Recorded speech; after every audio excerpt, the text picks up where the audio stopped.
Di sebuah gurun bernama Gobi yang terletak antara Cina dan Mongolia, dalam suasana terik yang cukup menyengat, terlihat sekelompok prajurit pengembara dari Eropa yang diserang oleh sekelompok bandit dari sebuah bangsa bernama Khitan. Sebagian dari pengembara itu berhasil kabur, meski lumayan banyak juga yang tewas di tangan orang-orang Khitan itu. Malam harinya, 5 orang yang tersisa sedang menyiapkan barang-barang yang akan mereka bawa dalam perjalanan selanjutnya.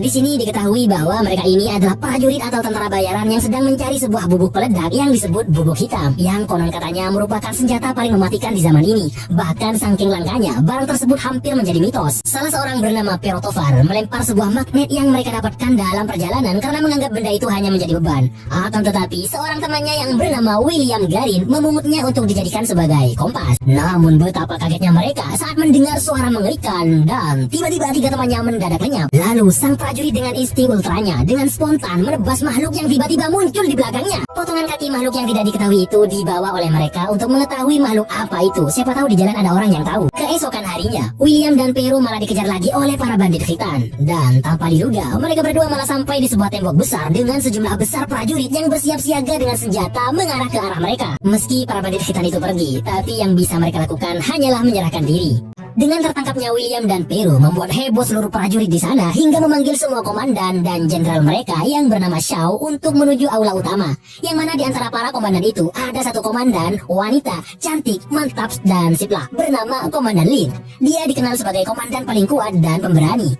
Ternyata kehebohan itu adalah karena potongan kaki makhluk aneh yang William dan Pero bawa. Sambil lalu para prajurit menganalisa kaki itu, William dan Pero juga sedang menganalisa kemungkinan kemenangan mereka jika bertarung melawan para prajurit tersebut.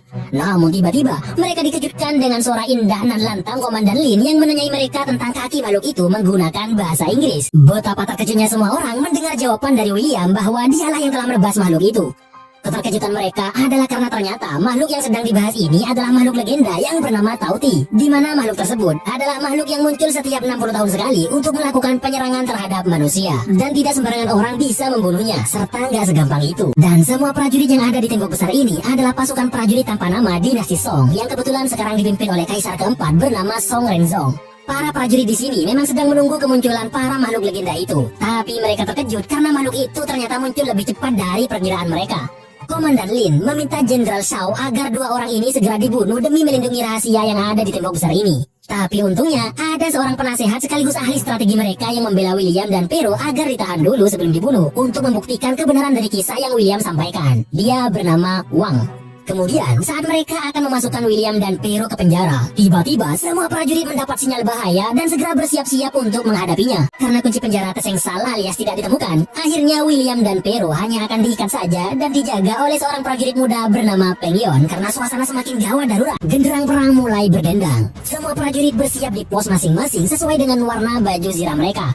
Merah adalah prajurit pemanah yang dipimpin oleh seorang komandan bernama Chen. Pasukan ungu, pasukan bertahan yang dipimpin oleh Komandan Deng. Pasukan kuning, bagian senjata berat, dikomandani oleh Komandan Wu. Dan yang paling keren adalah pasukan biru yang semuanya adalah wanita, yang merupakan pasukan prajurit berani mati yang dipimpin oleh Komandan cantik Lin. Sejenak suasana sangat hening sebelum akhirnya para makhluk legenda itu mulai muncul bergerombol dengan kecepatan tinggi menuju tembok. Saat itulah para prajurit pemanah beraksi disusul dengan bola-bola api. Hal yang sangat membuat William dan Pero kagum sekaligus ketar-ketir adalah saat pasukan biru mulai beraksi, di mana mereka akan melompat ke bawah dengan bergantungan pada tali kuat yang diikat menggunakan lingkaran besi. Setiap prajurit yang sudah wafat, lingkarannya itu akan dijadikan sebagai tanda atas kepahlawanan mereka. Semakin beringas dan ganasnya makhluk itu menyerang, semakin gencar juga para prajurit melancarkan serangan. Tuan Wang yang melihat sang ratu dari Tauti menyuruh Jenderal Shao agar segera memfokuskan serangannya ke arah sang ratu. Namun para pengawal sang ratu dengan sangat sigap membentenginya dari segala arah. Saat beberapa Tauti mulai memasuki benteng dan menyerang beberapa prajurit, saat itulah Peng Yon pergi meninggalkan William dan Pero, sehingga ikatan mereka dilepas oleh seorang Eropa juga yang bernama Ballard.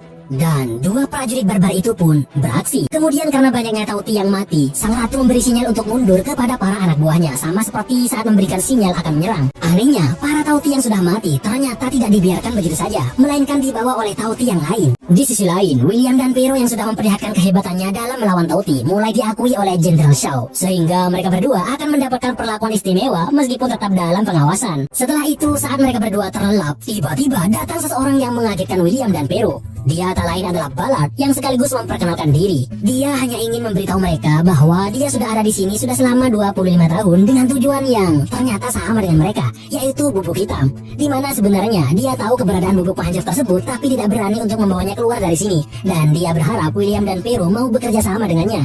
Keesokan harinya, saat jam makan, mereka ternyata disambut oleh para prajurit, terutama Komandan Lin. Namun rasa lapar mereka harus ditahan terlebih dahulu karena mereka diharuskan menunjukkan skill mereka di hadapan semua orang yang ada di sini. Dan akhirnya William mulai melakukan keahliannya dalam memanah dibantu oleh Pero.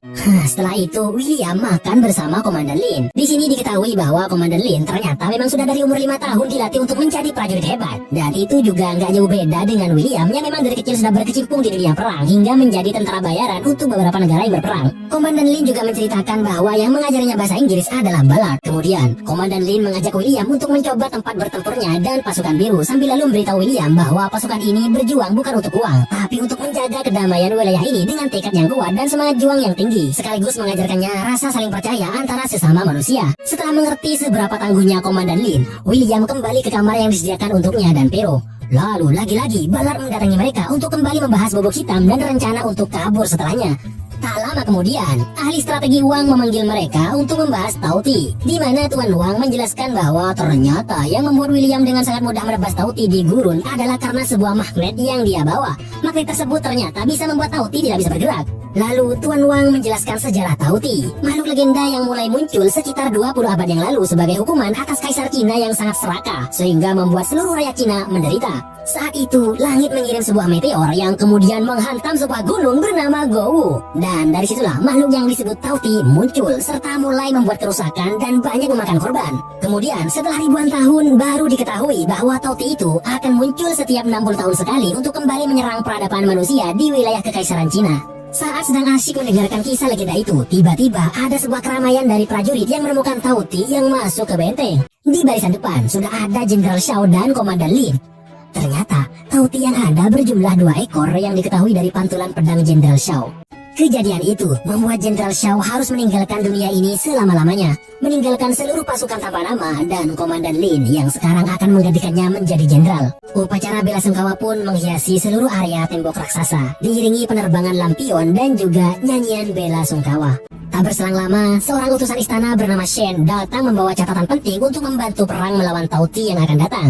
Catatan itu berupa laporan perang berusia 900 tahun tentang Tauti yang dikalahkan dengan mudah oleh para prajurit kala itu. Dan diketahui bahwa ternyata di dekat pembantaian Tauti waktu itu ada banyak sekali batu magnet sehingga membuat Tauti tidak berkutik. Dan menurut teori Tuan Wang, hal ini juga sama persis dengan yang dialami oleh William tempo hari lalu. Namun, Komandan Lin atau Jenderal Lin masih sedikit meragukan teori magnet tersebut. Akhirnya, dengan serius, William mengatakan akan memburu Tauti agar bisa dijadikan percobaan. Meski sedikit diragukan, usulan William ternyata disetujui oleh Jenderal Lin. Tapi hal itu malah membuat Pero marah kepada William karena hal itu akan merusak rencana mereka untuk kabur membawa bubuk hitam dari sini. Keesokan harinya, semua prajurit sudah bersiap menunggu kedatangan Tauti. Namun kali ini fokus mereka adalah untuk menangkap seekor Tauti dengan racun mematikan racikan Tuan Wang yang dioleskan pada panah-panah para prajurit. Dalam masa penantian yang hening tanpa suara sedikit pun dalam suasana berkabut, tiba-tiba tanpa diduga Tauti muncul sekaligus langsung menyerang beberapa prajurit. Ternyata para Tauti itu bergerak diam-diam tanpa mengeluarkan suara seperti pada penyerangan pertama. Mereka seperti bisa mempelajari pergerakan musuh. Dalam keadaan gawat itu, Pero yang mengikuti Ballard untuk kabur tiba-tiba kepikiran kepada sahabatnya sehingga memutuskan untuk kembali. Sementara itu, para Tauti yang terkena panah beracun tetap bersikukuh melepaskan diri. Alhasil hanya tersisa 1 Tauti yang masih terperangkap. Namun tusukan itu akan segera terlepas sebelum racunnya bereaksi. Untuk mencegah Tauti lain melepaskan jeratannya, Komandan Lin memerintahkan untuk menembakkan cincin api sebagai penghalang. Akhirnya, dengan gagahnya, William akan turun sendiri untuk menangkap Tauti itu dan akan dibantu dengan panah yang akan bersuara saat menancap pada Tauti. Dalam suasana hening, di tengah-tengah kabut, William berhasil mengikat Tauti dengan rantai untuk kemudian ditarik ke atas. Akan tetapi, ada Tauti lain yang tiba-tiba menyerang. Untungnya, Pero datang menolong. Suara anak panah yang menancap di tubuh Tauti sangat membantu mereka melawan makhluk itu. Kemudian, sinyal yang diberikan oleh William membuat para prajurit mengeluarkan senjata rahasia paling mematikan yang menjadi tujuan William dan Pero selama ini, yaitu bubuk hitam. Ledakan dahsyat dari bubuk hitam itu berhasil menghancurkan Tauti. Namun William juga terkena efeknya dan mulai kehilangan kesadaran. Beberapa waktu kemudian, William mulai siuman dan lebih mantapnya lagi sudah ada jenderal cantik di sampingnya, membuatnya makin bergairah. Dari kondisi tubuh William yang penuh luka, Jenderal Lin semakin yakin kalau William ini adalah seorang prajurit hebat dan dia mulai menyukai serta bersimpati kepadanya. Tapi dia juga menyarankan William agar melupakan bubuk hitam, senjata rahasia prajurit tanpa nama yang telah dia lihat karena sangat berbahaya. Setelah itu, utusan istana malah ingin membawa Tauti yang sudah tertangkap itu untuk diteliti di istana kaisar, meski Tuan Wang sangat menentang karena akan sangat berbahaya. Ya, orang ini sebenarnya hanya ingin mencari muka di hadapan kaisar. Akhirnya, mau nggak mau Tauti beserta Magnet sebagai penenangnya dibawa oleh utusan istana tersebut dengan pedenya, merasa akan banyak orang yang akan semakin menghormatinya. Setelah itu, di saat terjadi kehebohan yang disebabkan adanya sinyal pergerakan Tauti, William dan Pero malah bertengkar gara-gara berbeda pendapat. Di mana William yang masih ingin membasmi Tauti berbanding terbalik dengan Pero yang ingin kabur dengan balat membawa bubuk hitam. Dan pada akhirnya mereka berdua berpisah di sini, menapaki jalan yang berbeda. Kemudian di ruang penyimpanan senjata, balat meledakkan ruang penyimpanan bubuk hitam yang terkunci rapat. Gak ada yang mendengar ledakan yang cukup keras itu dikarenakan semua prajurit sibuk mengurusi Tauti yang ternyata membuat sesuatu yang sangat tak terduga. Yaitu, ternyata di saat penyerangan sebelumnya, para Tauti itu diam-diam membuat jalan tembus ke ibu kota. Dan hal itu merupakan kegagalan terbesar para prajurit tanpa nama. Karena jika para Tauti memakan semua manusia di wilayah kota dan memberikan nutrisinya kepada induk mereka, maka kota itu sudah tidak bisa terselamatkan lagi. Kembali lagi ke ruangan penyimpanan. Ternyata ada seorang prajurit yang mendengar ledakan itu. Dia tak lain adalah Peng Yon. Bahkan William juga menyusul mereka, tapi untuk menasihati temannya agar tidak melakukan pencurian tersebut. Namun yang ada malah William dibuat pingsan. Di sisi lain, para prajurit yang sudah kecolongan harus secepat mungkin menyusul Tauti ke ibu kota yang jaraknya cukup jauh. Di sini, kembali Tuan Wang yang jenius menyarankan untuk menggunakan balon terbang, melihat angin yang dia prediksi akan membuat prajurit bisa segera menyusul para Tauti ke ibu kota. Namun sebelum itu, kabar tentang pencurian bubuk hitam sampai ke telinga Jenderal Lin dan membuatnya sangat kecewa kepada William yang sebelumnya sudah dia percaya. Kemarahannya membuat William terancam hukuman mati. Akan tetapi, Peng Yon yang mengetahui kejadian sebenarnya memberikan sebuah kesaksian atas tidak bersalahnya William. Walaupun begitu, William akan tetap dikurung dan temannya akan diburu. Hal yang sangat membagongkan adalah sebuah kenyataan bahwa Pero sebenarnya juga sudah ditipu oleh Balat. Dia malah ditinggal sendirian tanpa membawa apa-apa. Tapi setelah itu, si Balat malah tertangkap oleh para bandit hitam. Dan tanpa tahu bahwa yang mereka jarah adalah sebuah peledak, enak saja mereka lempar-lempar sehingga membuatnya meledak. Saat itulah Pero kembali mendapatkan sisa bubuk hitam sekaligus kuda untuk melanjutkan perjalanan. Saat Jenderal Lin dan para prajurit lain bersiap untuk keberangkatannya menuju ibu kota, tanpa disangka Peng Yon diperintahkan untuk melepaskan William dan mempersilahkannya untuk mengambil apa saja yang dia inginkan karena feeling Jenderal Lin mengatakan bahwa dia tidak akan bisa menang dengan Tauti kali ini. Sementara itu, utusan istana sudah sampai di ibu kota, namanya adalah kota Bianliang. Kaisar Muda Song menyambutnya dengan gembira. Akan tetapi, sebuah kecerobohan dari Chen, sang utusan istana yang sok keren, membuat Tauti yang ada dalam kurungan mengamuk karena dia mencoba bereksperimen dengan magnet pada Tauti. Dan yang lebih parahnya adalah Tauti itu mengirimkan sinyal kepada sang ratu sehingga kawanan Tauti itu berbelok dan langsung menuju istana kaisar. Beberapa waktu kemudian, para pasukan prajurit Orde Tanpa Nama sudah tiba di ibu kota Bianliang, di mana ternyata di sana para Tauti sudah melahap banyak korban. Jenderal Lin yang sudah terkepung dan hampir meninggalkan dunia ini selama-lamanya, tiba-tiba diselamatkan oleh William bersama Tuan Wang dan juga Peng Yon. Setelah itu, Jenderal Lin langsung masuk ke istana dengan memperlihatkan rencananya sebagai jenderal pasukan prajurit tanpa nama. Sesampainya di dalam, Tuan Wang langsung meminta Tauti yang tertangkap untuk memancing sang ratu untuk dilenyapkan. Rencananya adalah menyediakan daging agar dibawa oleh Tauti yang nantinya akan dia berikan kepada sang ratu untuk dimakan. Namun ada bahan peledak yang diikatkan ke tubuhnya, sehingga saat sang ratu makan, William akan memicu untuk meledakkannya. Dalam perjalanan menuju rencana, ternyata ada gangguan dari Tauti lain, sehingga membuat Peng Yon harus mengorbankan dirinya. Setelah itu, rencana pun mulai dilakukan dengan melepaskan Tauti yang membawa daging sekaligus peledak. Lalu sesegera mungkin, William dan Jenderal Lin mencari tempat tinggi untuk melakukan pemanahan dengan bahan peledak. Sementara Tuan Wang menahan para Tauti dengan magnet di tangannya. Panahan pertama ternyata gagal dilakukan karena pertahanan sang ratu sangat kuat. Belum lagi kawanan Tauti yang mengepung tempat mereka malah membuat Tuan Wang harus menjadi korban Tauti sesaat sebelum dia menyerahkan magnet kepada Jenderal Lin. Kemudian di panahan kedua, bukan hanya gagal, sang ratu juga mengetahui posisi William dan Jenderal Lin. Parahnya lagi, bubuk peledaknya hanya tersisa satu batang. Akhirnya, bersamaan dengan kepungan para tauti yang akan segera menerkam, mereka berdua langsung melompat menggunakan tali yang sudah Jenderal Lin kaitkan ke atap. Bersamaan dengan dilemparnya batu magnet, peledak terakhir yang diikat ke tombak Jenderal Lin juga dilempar. Dan kematian sang ratu membuat semua tauti membatu dan berserakan di mana-mana. Akhirnya, semua ketegangan itu berakhir dengan sebuah kemenangan berkat seorang prajurit bayaran yang awalnya berniat mencari bubuk hitam berakhir menjadi pahlawan mantap. Di saat-saat kebahagiaan sedang berlangsung, di tempat lain, Pero yang berharap bisa kabur dengan bubuk hitam curiannya ternyata malah tertangkap prajurit yang ditugaskan mengejarnya, dan dia pun berakhir di penjara.